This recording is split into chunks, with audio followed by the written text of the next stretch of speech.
Gandang araw at ngayon pag-uusapan natin ang road connectors ng Bukana Bridge. Ito yung itsura niya ngayon. Ito yung dati at makikita natin na malinis din magtrabaho ang mga Chinese contractors kagaya ng Hapon. Ito naman ang sa ngayon. Ito yung itsura niya ngayon. Yan yung slope niya. Kasi nga pag-uusapan natin yung gentle, gradual slope ng road connectors ng Bukana Bridge. Kaya siya mahaba. Para sa Binisaya, pahanay-hay siya ba? Ito yung dati. Ito yung itsura niya dati.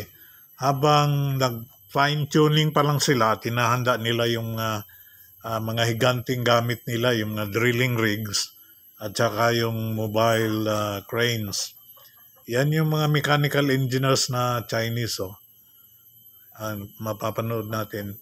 Ito yung katabi niya, yung Caparida Compound. Yan yung makikita natin months following the start. Nag-umpisa ito November 2023. Kaya nga, meron pa lang siyang 1 year and 7 months. Mga 570 days. Ito na siya ngayon. Kikita natin sa umpisa ng kanyang slope pataas. Kikita mo dyan sa ginagawa na ngayon na perimeter fence. Ibig sabihin, malapit nang matapos ito at meron niyang asphalt overlay. Yan yung gradual slope niya. Dito malapit sa area na tapos na. Ito yung area ng Eculan. So doon naman tayo sa kabila kung ano naman ang nangyayari doon sa kanyang road connectors, yung mga road approaches niya. Ito naman yung sa Bukana Trading Side. Kanina, yun yung sa papuntang SM. Walang tigil yung delivery ng crane towers. Siya ang nagde-deliver ng mga mabibigat na mga bakal para sa rebars niya. Yun yung thumbnail natin. Ito naman yung palagi ko mas mahaba yung ano niya yung sa Ecoland side niya na road connectors kaysa dito sa Bukana Trading Site. Kaya nga, hinati na nila yung 910 meters para sa road connectors niya. Kaya yung tulay mismo,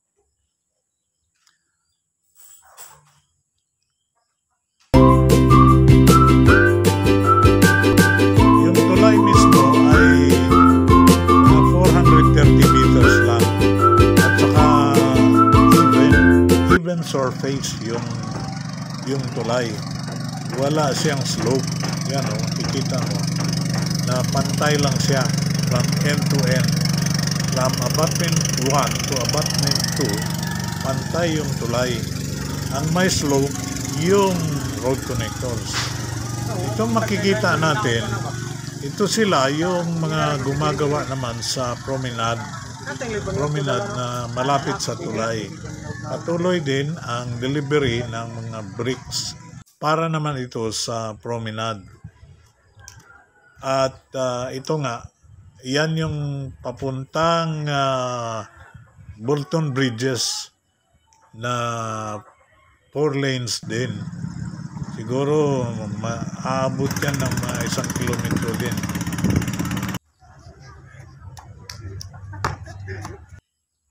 Yan even siya, even yung tulay. Hindi kagaya nung sa Magsaysay Park na siya, grade level bridge. Incline and decline. Kaya grade level siya. Ayan galing doon sa abutment 1, pataas siya ng pataas. Gradual din yung slope niya. Gentle slope din siya. Kasi mahaba rin ang tulay na ito sa Magsaysay Park. At dito banda yung kanyang even surface. Mga ilang spans din bago naman siya mag-decline. Doon naman papuntang Leon Garcia section ng trabaho dito sa Davao City Coastal Road. Dito banda, even siya. At ito nga, sa Bukana Bridge, lahat yan, pantay yung road decking niya.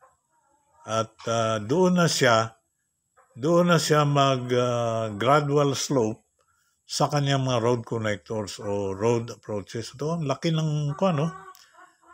ng kanyang main pylon, no? Ayan, mabuti may tao, yung kuha na yan, para meron siyang comparison. Dito, nagbabakal sila. Ayan, yan yung niya. Kaya siya tinatawag na cable stayed. Ito yung months after the start of the work. Yan yung mga naunang naitayong mga piers. Saka malalim ang pile foundations nito. Yan sa abutment. Balik tayo doon sa papuntang SM. Yung sa may Caparida compound sa abutment 1 kung saan nag-umpisa ang trabaho. Dito nga yon. At ito na siya. Nagkaroon na ng additional 2 layers of earth filling para doon so he can go parallel with the bridge and then the gradual and gentle slope of the road connectors. Yan yung pababa niya, yung decline niya. Yan. Ginagawa na nila yung mga perimeter fences. Kikita natin yung slope protection niya. Ang ganda rin, kasi gawa siya sa riprap. Yung mga taong naglalakad, makikita mo kung gaano kataas na ito ngayon. Ayan yung mga telescopic crane niya. Yan, kikita mo yung gradual incline niya sa layered perimeter fences din.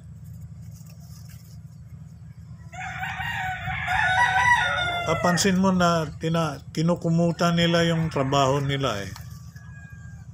Ayaw nilang, siguro basa kaya, ayaw nilang karoon ng thermal cracking o kundi kaya masira siya pag malakas ang ulan. Kaya meron siyang kumot. Pagbalik natin in 1 or 2 weeks, tapos na yung perimeter fences na yan. Yan, kikita mo. Tumubo na yung mga ipil-ipil trees dyan. Buti pa, palakihin lang yan kasi nakakatulong yan sa environment ng lugar. Lalaki ng kanilang mga lagusan ng tubig. Siguro merong 1 metro ang niyan, ang kanyang diametro. Yan, kikita mo mga rubber tubes. Yan yung mas malapit na kuha sa kanyang drainage. Maganda ito dahil naka-expose yung mga bato. Yun yung mga bato na tag 10 inches eh. Dito yon. Dito tayo sa the other side. Ito naman yung itsura niya noon. Ang sabi nga, ito, between expectations and reality. Yan yung lugar ngayon na ginagawang road connector, yung road approach niya. At ito naman ngayon ang kanyang itsura na meron na siyang earth filling. Na tambakan na siya ng mga lupa. Gumagawa pa rin sila ng mga breakwater nila doon. Yan, ito yung metal formworks nila. Yan yung kuha natin, papunta na ng tulay sa abutment 2. Yan. Pwede tayong magkuha dyan pag naka-break time. Naka-break time sila, pero kailangan nga lang magpaalam ka talaga.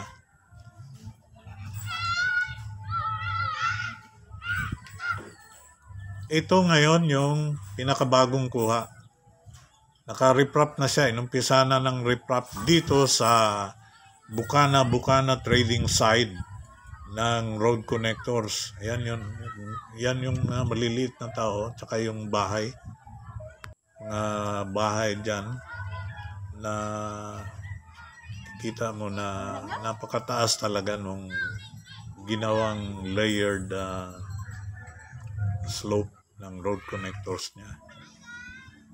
Ito yung service road niya na baka ikukonekta din yan sa promenade o tatanggalin yan dyan pag matapos na. Ewan ko, wala akong matanong doon. Yan yung yung backhoe na nagtatrabaho sa kanyang road connector at saka slope.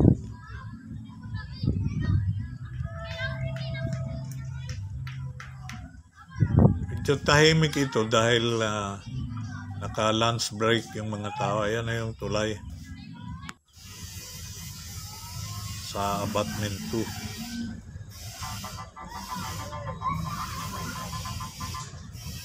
Ito yung mas malapit na kuha at inumpisa na rin ang reprop doon sa abutment side. Yan o. Yan yung hinahakot ng crane tower ng malalaking bakal yan. Maliit tingnan.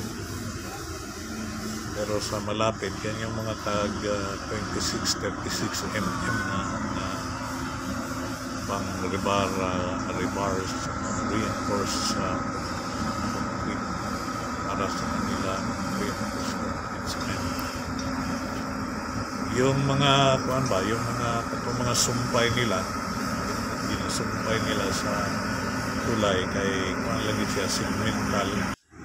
Kana sila gudiha kung magbuhos sila, dala na nakalubong na tong cables para automatic hawira na yung hawira na ang katong gibuhos nila nga bugat na semento sa cable, kaya siya tinatawag na cable stayed.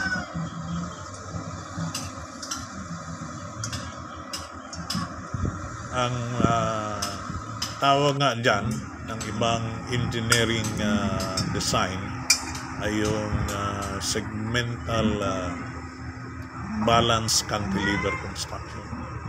Saka itong mga lupa na kanilang itinatambak dito, mga class A ito, mayroong mga binders yan. Kaya matibay din itong road connector na ito.